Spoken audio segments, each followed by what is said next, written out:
کمر کا بہت مسئلہ ہوتا ہے، جوائنٹ پین کا بہت مسئلہ ہوتا ہے، تو اس کی کیا وجوہات ہیں اور اس کو کس طرح سے اوور کم کیا جا سکتا ہے؟ اس کو اپنی زندگی کا معمول بنا لے، اور وہ خالی پیٹ اور ڈے لائٹ میں۔ وہ آپ کی زندگی کو زیادہ کر دیتی ہے، یہ حقیقت ہے؟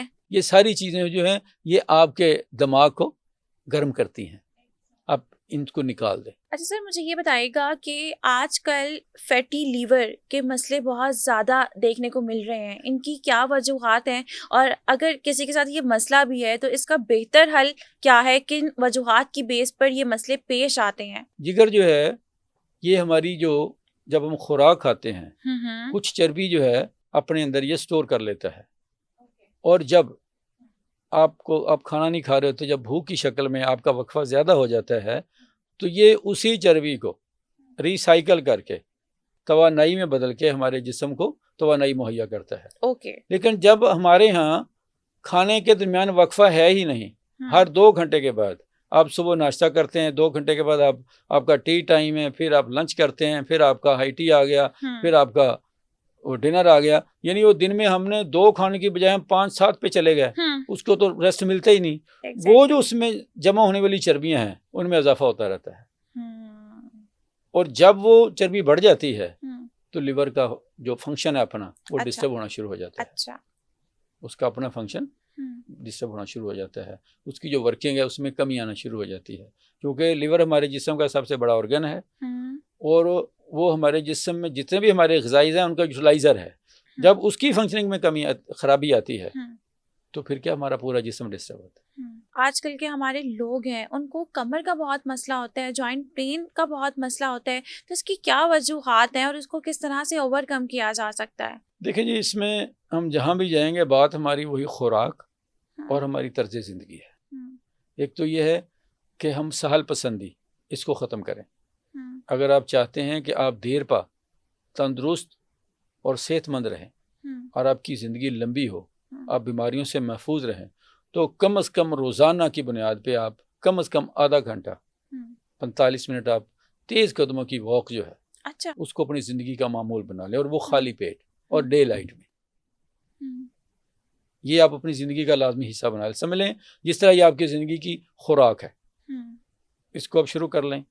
اس کے ساتھ اپنی خوراک میں سادگی لائیں، جتنی غیر معیاری چکنائیاں ہیں ان کو ختم کر دیں۔ آپ ان کی جگہ پہ دیسی گھی ہے، سرسوں کا تیل ہے، اولیو آئل ہے، بادام روغن ہے، السی کا تیل ہے جسے فلیکس سیڈ کہتے ہیں، آپ ان کا اس میں شامل کریں۔ یہ ہر کوئی کھا سکتا ہے؟ بالکل کھا اس سکتا میں پکا کھانا؟ دیکھیں اس میں جو چکنائی کی بات آتی ہے نا، چکنائیاں 2 طرح کی ہوتی ہیں، ایک سیچوریٹڈ فیٹس اور ایک ان سیچوریٹڈ فیٹس۔ تو یہ جو ہماری یہ نٹس جتنے ہیں، یہ سرسوں کا تیل ہے، یہ السی ہے، یہ اولیو آئل ہے، بادام روغن ہے، یہ سارے ان سیچوریٹڈ، یہ نہ جمنے والا تیل ہے، یہ جمتا نہیں ہے۔ جمنے والے تیل یہ بناسپتی آپ نے دیکھا نا کہ وہ کس طرح جمع گریس بنی ہوتی ہے، ہاں، یہ جا کے ہمارے جسم میں یہ مسائل پیدا کرتا ہے۔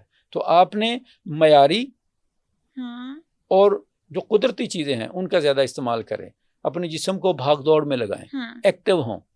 ہمارے یہاں تو یہ حال ہے کہ ایک دکاندار دکان پہ بیٹھا ہوا ہے تو وہ 10 قدم نماز پڑھنے کے لیے موٹر سائیکل پہ جا رہا ہوتا ہے، تو زیادہ سے زیادہ چلیں۔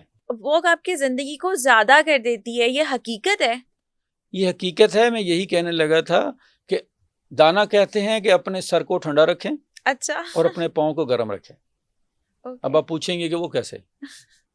سر کو ٹھنڈا رکھنے کا مطلب یہ ہے کہ غصہ نہ کریں۔ یہ جو فضول قسم کی سوچیں ہیں، یہ جو تفکرات ہیں دوسروں کو دیکھ کے کہ میں کیوں نہیں، بالکل بھلے لوگوں جو آپ کا ہے وہ آپ کا ہے۔ اللہ تعالیٰ نے جو کہتے ہیں نا، امام غزالی رحمۃ اللہ فرماتے ہیں کہ وقت سے پہلے اور گنجائش سے زیادہ نہ کبھی کسی کو ملا ہے نہ مل سکتا ہے، یہی زندگی ہے۔ جو ملا ہے اسی پہ صبر کریں، اسی پہ قانع ہو جائیں، کسی سے حسد نہ کریں۔ یہ جو بد اخلاقی ہے تکبر نہ کریں، کینہ، بغض، یہ ساری چیزیں جو ہیں یہ آپ کے دماغ کو گرم کرتی ہیں، آپ ان کو نکال دیں۔ اور پاؤں کو گرم رکھنے کا مطلب یہ زیادہ سے زیادہ چلتے رہیں، جتنا چل سکتے ہیں چلیں۔ آج کل ویسے بھی فزیکل ایکٹیویٹیز ختم ہو گئی ہیں، بس یہی اصل میں یہ جو ہمارے نوجوانوں کے مسائل ہیں یا بوڑھوں کے مسائل ہیں، اصل مسئلہ دیکھیں ہماری ٹانگیں جو ان کا چلنا ہے، آپ ان کو جتنا چلائیں گے یہ اتنی ایکٹیو رہیں گی۔